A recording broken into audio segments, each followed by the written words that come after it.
Hey, morning, guys. I'm feeling really good today. Shocker, you wake up on time and you get ready and you brush your teeth and you fix yourself up. Surprise, surprise, surprise. You actually feel good about yourself and you're not like depressed. Today I am volunteering at my favorite place ever. I'm at Roots. I'm volunteering for the Convert Connections program today, and yeah, have just like my simple black abaya on, and then my beautiful hijab, as you can see.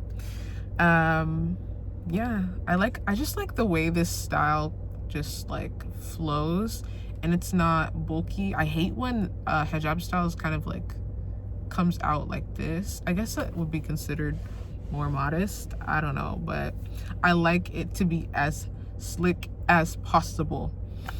And what I've always wanted that other like Muslims thought was like not weird, but just like, okay, why would you want that? I've always wanted those really ugly prayer outfits, because it would just make me feel more, I don't know. I guess I do know.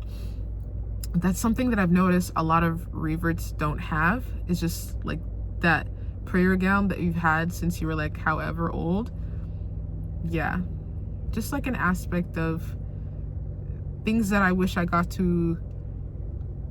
I think it just makes me wish, not I think, this is how I feel. It just makes me wish I got to experience being Muslim as a kid. And I went the last Convert Connections program that we had.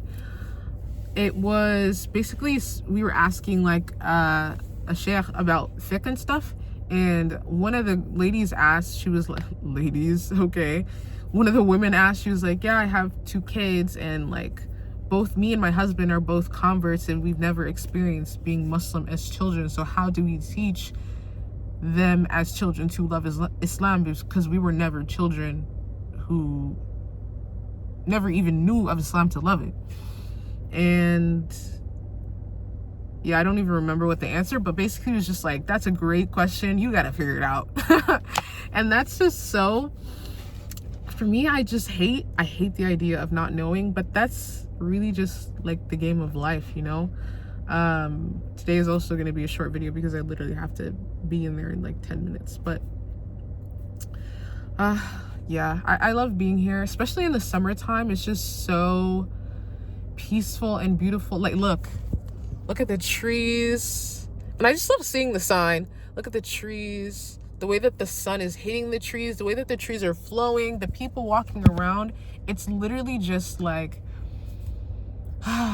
it's like a sense of peace. I should have sat on the benches and filmed this today, because yeah, I love being here, and I don't come as often as I used to because I have an apartment now and I have responsibilities, and annoying. That's something that I really hate, is when people are like, oh my gosh, I haven't seen you here in so long, where have you been?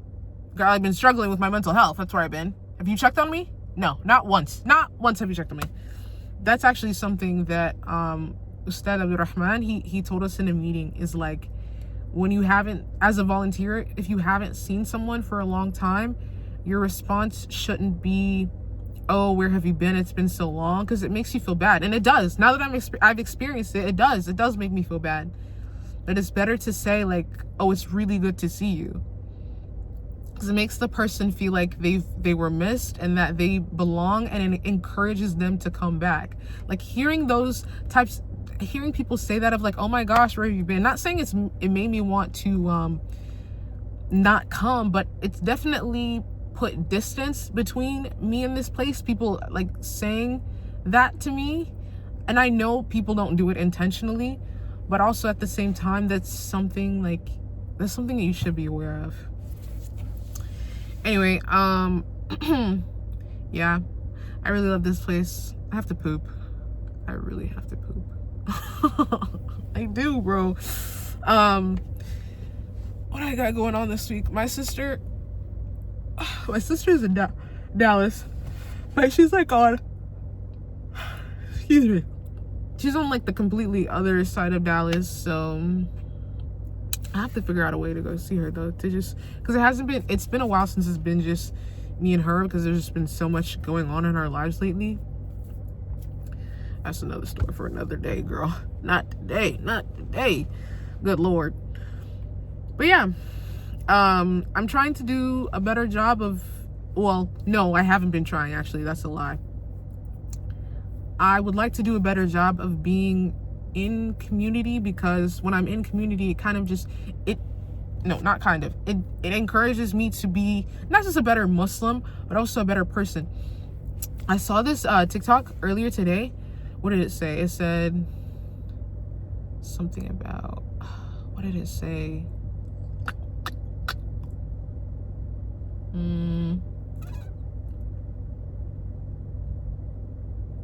It was just something about like, if not trying is what makes you a loser. It's not the when you fail. It's okay to fail. When you don't try, you're a loser. That's what it was. It's okay to fail when you don't try, you're a loser. And I really needed to hear that this morning, because with these videos, they don't always go how I imagine them to go in my mind, or I don't even imagine how I want them to go in my mind. I just expect things to come out the way that I want them to come out, without like, I just like to be naturally good at things, okay? Like, but that's just not how things work. You're naturally good at some things. You're not naturally good at other things. Other things you have to learn to be good at. But just because you're not naturally good at something doesn't mean you shouldn't try. It doesn't mean you should give up on yourself. And I think that's what I've been doing. I've just been like, oh, these videos are like, yeah, I feel like I'm getting better. But I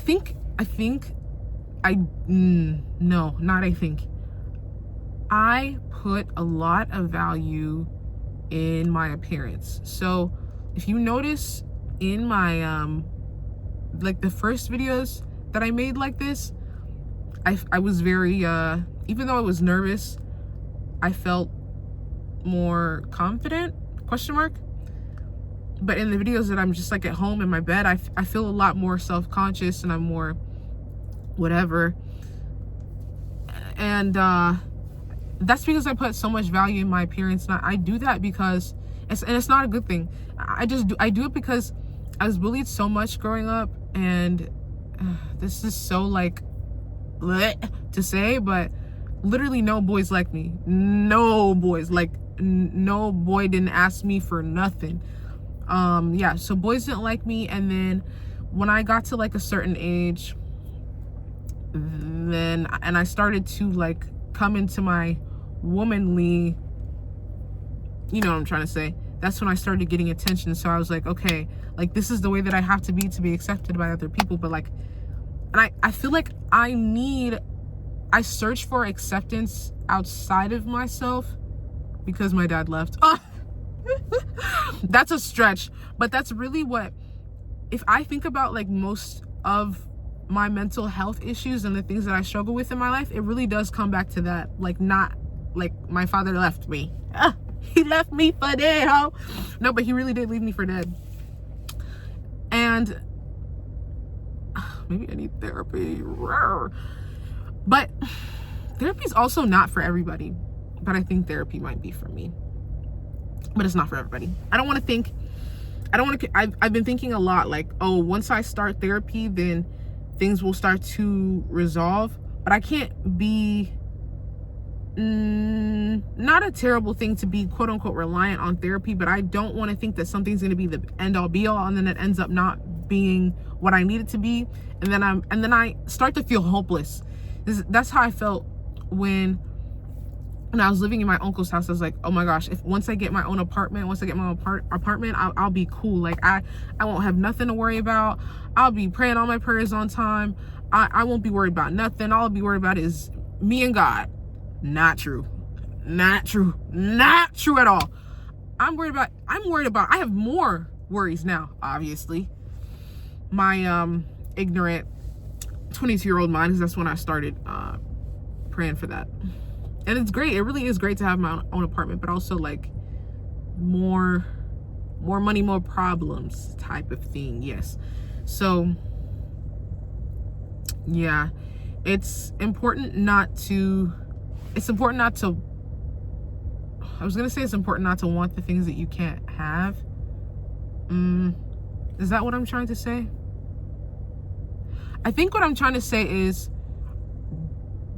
don't want something so bad that you forget to appreciate the moment. Like it was a struggle for me to live where I was living before I had my apartment, but also there were good things too. And just as like there are good things now, and when I move to my next place or move to the next chapter of my life, I'm gonna miss some parts of this area of my life. Do you know what I mean? If I'm so focused on being like, I miss doing this, or I wish I could do this, how am I ever supposed to appreciate where I am and what I have and what I'm doing right now? That's not a life. That's like constantly daydreaming. That's not a life. I like, yeah. My mouth is dry. I need some water. I didn't even eat breakfast today, but I don't get hungry anymore until 11 o'clock. Because I saw this video of this guy who's like, oh, like, try to do a little bit of productivity before you eat, because evolutionarily, that's not the right word, but we would I sound so stupid. No, I don't. Oh my gosh, I really said no more self-deprecation. I'm not doing it anymore. I don't sound stupid. I just sound like I don't know what I'm talking about. We used to like have to hunt before we had our food. So like giving a little bit of effort before it feels more like a reward when I eat. So now, I used to be someone like that. The first thing I need to do when I wake up is eat. Now it's just like, okay, I need to make sure that I get these tests first. I don't do deep work. Oh, it's 9:30. I need to go. I don't do like deep work when I first wake up, because my brain needs the nutrients and stuff to be able to really lock in. But like the basic stuff, like I was telling y'all a few days ago, I don't need to say it again. But yeah, let me get my shoes on and get going. I got stuff to do's. You have a beautiful, wonderful, fantabulous day, and I'll see you tomorrow. All right, bye.